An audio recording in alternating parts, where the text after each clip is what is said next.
I have already used my 2 free transfers going into game week 31, and spoiler alert, I have sold one of Son or Phil Foden. I'm also going to be discussing exactly what to do with Ollie Watkins now that he is yellow flagged in the game. As always, make sure to drop a like, aim for 200 on this video, and smash that subscribe button. And enough waffling, let's get into today's video. So first up, a quick recap on how I got on in game week 30. It was a tough game week. I originally was 75,000 in the world. I'm now 77,000. So the tiniest of red arrows. And to be honest with you, in a game week where lots of wildcards were being activated, I will kind of take it. I rolled my free transfer with a bit more flexibility for the upcoming game week. And looking at how the players scored, a few disappointments. Garnacho has started over Saka. I was hoping Man United would impress me, and they were awful. But the rest of the team was okay. Ollie Watkins, we are going to come on to in a minute, who of course is yellow flagged.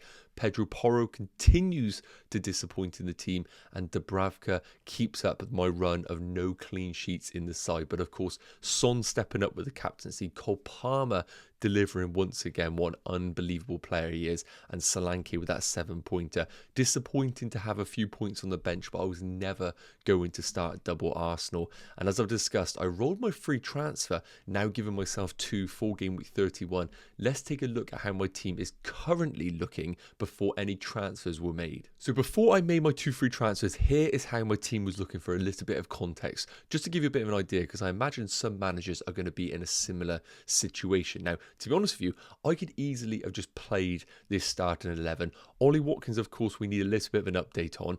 But even if he wasn't to play, I do have Garnacho away against Chelsea, which, to be honest with you, is not a bad fixture at all. I would expect Man United to do better against Chelsea than what they did against Brentford. They are one of those sort of teams. So the starting 11 is absolutely fine, and I could just roll this out. However, Ollie Watkins currently yellow flagged is not ideal, and remember, we have a double game week 34 that we need to prepare the team for, and with Liverpool having such an amazing fixture this week at home against Sheffield United, it feels only right to start getting some sort of Liverpool investment in this team, and that is where Mo Salah is coming into the equation. I need to try and free up room in this team, and that's going to come at the expense of either Phil Foden or Son. There is a 4-point hit option, which will require me selling Garnacho for Mo Salah, which is absolutely fine, but of course a huge upgrade. I would then need to downgrade Pedro Porro to someone like Nori, and then I would look to downgrade Ollie Watkins to Crystal Palace's Mateta, who of course right now doesn't have amazing fixtures, but would double in game week 34. So those were the 3 options that I had: sell Foden for Salah, sell Son for Salah, or do the minus 4-point hit. So let's get into exactly what my plans were. Now, of course, whenever we are making transfers, we need to look at the fixtures on the horizon. And for my team, I am going to be 100% wildcarding in game week 35. So I do not need to look at any fixtures beyond game week 34. And as we know, game week 34 is a double game week for teams. And I've got the fixture ticker up on the screen here. And realistically, because of the double in game week 34, my transfers need to be prioritizing teams that eventually will double in game week 34. Yes, there are a few teams that have okay fixtures between now and then that only have single game weeks, but it's very rare that a team will have single game weeks that actually justify buying them over any team that does double. Now, just to give you a quick rundown, Arsenal top of the ticker right now, understandably, with Luton at home in 31 and their double in game week 34. But I'm already tripled up on Arsenal, and I'm more than happy going with the double defence, with really no other attacking option outside of Bukayo Saka making himself a viable option in my eyes. Wolves next up. Fixtures right now you actually could bring in. Not really interested in the attackers. Cunha, I think, could be a bit of a rotation risk now that he's returning from injury. The main one for me is going to be Nori in defence, but currently with the defence of double Arsenal and Pedro Porro, doesn't really feel like I need to be investing in any Wolves defenders as of right now. Everton, the only player I consider is Jordan Pickford as maybe a goalkeeper transfer, but that wouldn't be until maybe game week 34 in itself. Liverpool, the time to strike is now. You cannot be passing up on the opportunity of Sheffield United at home and then look to maybe double or triple up at Man United away. They could easily beat Man United comfortably over Sheffield United, but I think you take the risk. We're not going to get any information between now and then whether players are going to get rotated. So you do kind of have to take a punt on the likes of Mo Salah and Darwin Núñez.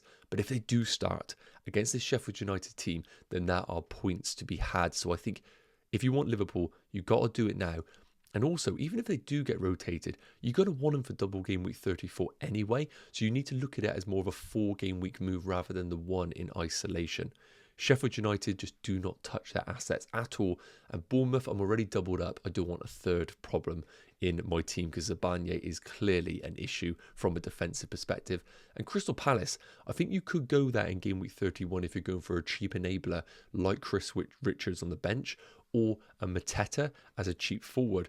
Otherwise, I think you wait until game week 34 to invest in their options. Outside of that, Brentford, a good example of a team that don't double but have good single fixtures. I'm not interested at all. The only teams that I want to look at right now, Man City, because of course Phil Foden is on radar to be sold. No arguments that the fixtures are incredible, and we are going to touch on those in a minute. And also, of course, Spurs. We're talking about Son, whether to sell him or not. They do blank in game week 34. However, double game week 34 means Son probably will get sold regardless, even if he didn't have a blank, to prioritise a midfielder that doubles. So take a screenshot of these fixtures, have in the back of your mind the players that you want to bring in, if you are on the same strategy as me of wildcard in 35, need to be players that double also in game week 34. Okay, so as I previously mentioned, the first part of the puzzle is getting Mo Salah into this team. I know there is a rotation risk with Sheffield United, but for me, I want Mo Salah regardless in my team. So bringing him in as part of a maybe rotation risk against Sheffield United is just worth the punt in my eyes. Now, I spoke about the -4 option of doing Garnacho up to Mo Salah, downgrading Watkins to Mateta, and then downgrading Pedro Porro for a -4 to someone like an 8 Nori. And I honestly think that could reap the rewards. The main benefit from it, I get to keep Phil Foden and Son in my team. And it was a decision that I was really considering. However, I was just slightly put off. The main reason being is this: my team is then locked into that structure between now and game week 34, and it didn't give me as much flexibility as I wanted in the team. So I avoided that move, spoiler alert. So I have sold one of these two. Let's just quickly go through the pros and cons. First up, Phil Foden. We have to remember, both of these options are incredible picks. And with the fixtures coming up for Phil Foden, I would not be surprised at all if he was to deliver in each and every one. Villa at home is a great fixture with their high line. Palace away, I think, is absolutely fine. Luton at home, the money fixture. And then, of course, game week 34 away against Brighton. However, because of the double game week, I don't think we would have either of these options in game week 34. I think both will be sold in 34 for a player that doubles, like an Eze or a Lise, for example, who have great fixtures. So Phil Foden's underlying numbers are brilliant. They're actually better than that of Son's from an XG perspective. Fixtures are great, and I would expect him to play as a central role in game week 31 against Villa, now that Kevin De Bruyne played 90 minutes and Foden came off early. So that is a big factor to keeping Phil Foden. The main problem, Champions League return. Champions League against Real Madrid will be kicking off after the Crystal Palace game, and Luton is wedged in between the two. I could see mass rotation in that game week 33 fixture against Luton, and one of those could include Phil Foden. Again, I have no idea, but I expect him to play against Real Madrid in both the home and away leg, meaning Luton could be the easy game to rest him. And all of a sudden, the fixtures become Villa at home, Palace away, rotation, and then probably a sell in game week 34. So I don't think I'm getting the full value from Phil Foden. Taking a look at Son, on the other hand, a lot more expensive and a lot more value built up in Son, it is worth noting. The underlying numbers are still fantastic. The goal threat is a little bit worse than Foden's, but I still think they are unbelievable numbers. Great fixtures, as we discussed. I think West Ham is absolutely fine. Defensively, they are terrible. Nottingham Forest at home, I think, is an okay fixture, and Newcastle away, awful defence. Remember, 3 goals got put into them in game week 30 against West Ham, so I think Spurs could do the exact same. And we spoke about it, even though they blank in game week 34, I'd be looking to sell both of these players in 34 for a double game week player, so that isn't an issue. He's playing out of position as a forward, which is a bonus, and they only have the league to focus on, which is really important. So Spurs are just all about the games that they have presented in front of us. The problem, spoke about the blank, but I don't really think it is, and the impact of Richarlison coming back into the team. Could we see Son pushed out onto the left-hand side, which diminishes his attack and returns? That is something we definitely need to consider. But all in all, we need to remember, whichever player you sell, they have the capability to haul monsterly, whatever you want to call it. So remember, both of these are unbelievable options. Both could punish you, but it's just picking which of the poisons you want to go for. And at the time recording, I feel like holding Son, playing as a forward, is an easier hold than that of Phil Foden with the risk of rotation of the Champions League. Now, the other part of the equation that I've spoken about, bringing in Mo Salah for Foden or Son, would then probably need me to downgrade Ollie Watkins just because he could be injured. He has Man City away. Yes, he has a good fixture in 32, but then he has Arsenal away in game week 33. I just don't see huge value from keeping Ollie Watkins, especially if he is going to be out for the upcoming midweek game. So these are the three options that I have been considering, and I do think they tick all of the boxes. Yes, Muniz doesn't double in game week 34, but he's a perfect example of a player that has good fixtures in front of him, and I'll put those fixtures on the screen first and foremost. So you can see here, first up, Mateta. He has Bournemouth away, which you definitely could play him in. Awful fixtures in 32 and 33, but then the double in game week 34, which is really appealing at home against West Ham and at home against Newcastle. Now, Mateta is one of those players that has actually been very, very surprisingly playing all the time for Crystal Palace over both the tenure of Hodgson and now under the new manager. Could we see rotation? It could happen. Are you and Edouard waiting in the wings? We could see potentially come game week 34, him rotate with Edouard and he only gets one of those games. And that is the big issue with going Mateta. You're only really bringing him in for game week 34. And a lot could happen between now and then where he's just basically going to sit on your bench. If we get to game week 34 and then he's out of the team, not ideal. Next up, Darwin Núñez. This is the perfect blend of great fixtures in the short term and a double in game week 34. Gakpo 100% could play against Sheffield United in 31 and Darwin gets a complete rest. I'm not ruling that out at all, but I think Man United is a great fixture for Liverpool. Palace at home is a great fixture, and of course the double in 34, which I would have less concerns about the minutes of Darwin Núñez. I would expect him to play probably 70 and 70 in both of those games. So I don't think Darwin Núñez is a problem long term, and with Liverpool's attack being by far and away the best functioning attack in the league, I do feel like maybe doubling up on the Liverpool for the next four is an amazing opportunity to do so. Last up, Fulham, as we spoke about. Don't double in 34, but have good fixtures, and Muniz right now is unbelievable value. Taking a look at the underlying fixtures numbers for all of these players right now, I want to catch your attention to the XG column. Darwin Núñez is always just dominant in this sector because he is just a beast. XG per 90 at 0.8, but Muniz at 0.46, which is fantastic, and Mateta at 0.29. If we take a look at the big chances column, you can see again, Darwin Núñez is just a freak of nature. He is Haaland level numbers at 1.52 per 90, Muniz at 0.4 and Mateta at 0.53. And last up, the bonus points. Darwin does let himself down on bonus points. He isn't brilliant in this department because he misses a lot of big chances, which brings him down in the scoring. But 0.49, the big one is Muniz here. He's scoring a lot of winners and he's doing all of the good stuff on the bonus point system at 1.05 per 90. So it's all about what kind of forward you want, really.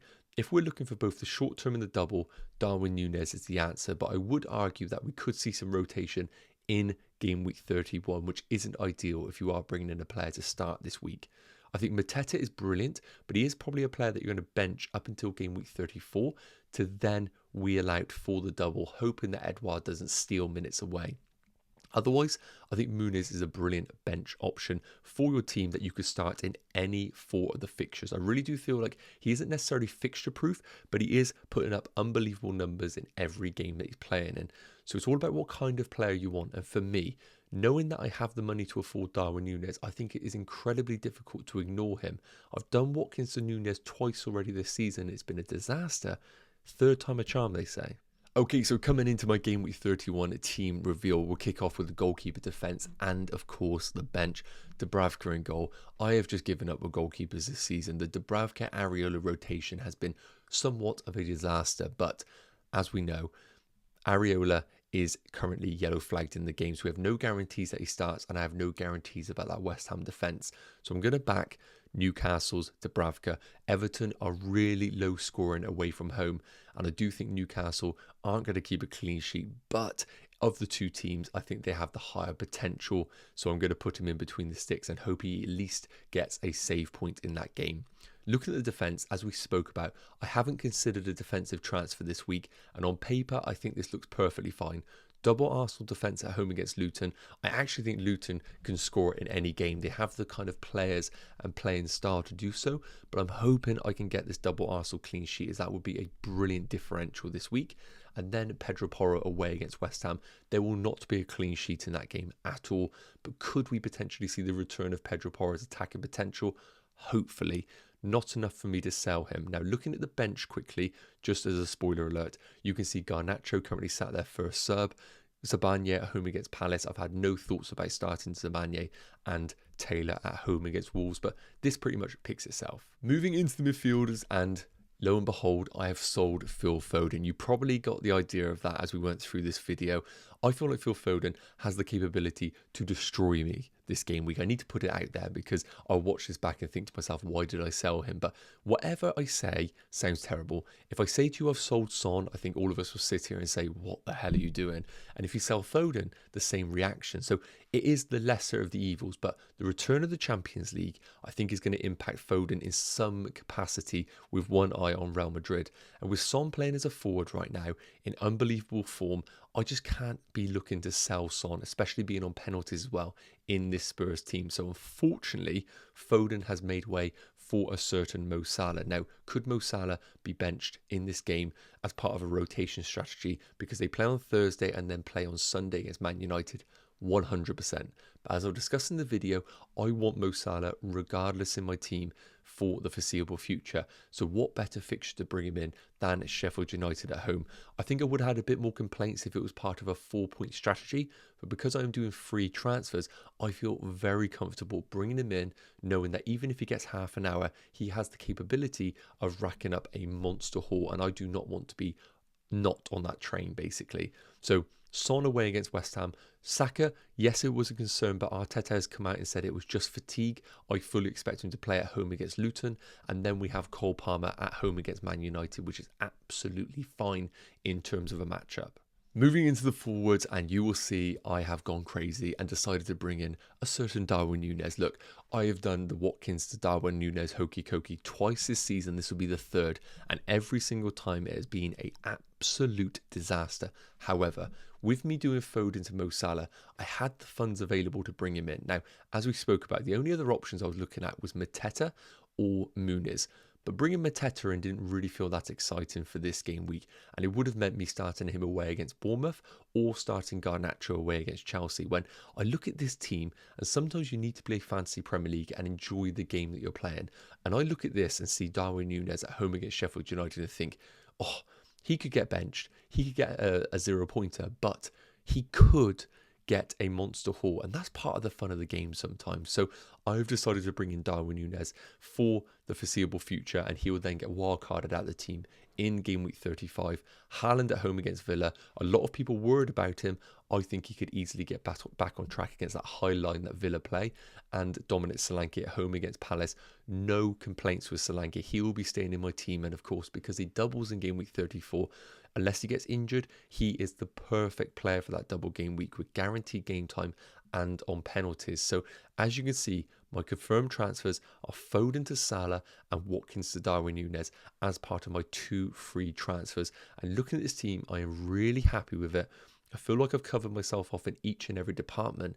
It's a real shame to sell Phil Foden, but equally, if I sold Son, I'll be looking at this team thinking, oh, it was a real shame to sell Son. So last up, we need to talk about captaincy, and then we'll wrap up the video. Okay, so taking a look at captaincy, there are some fantastic options in this team. We have Saka at home against Luton, who you can tell I haven't put the captaincy on. He is the only other one outside of the 2 that you can see on your screens that I would actually go for. Darwin Núñez, just too risky of a pick. I think Palmer at home against Man United is absolutely fine, but Chelsea are just so unpredictable.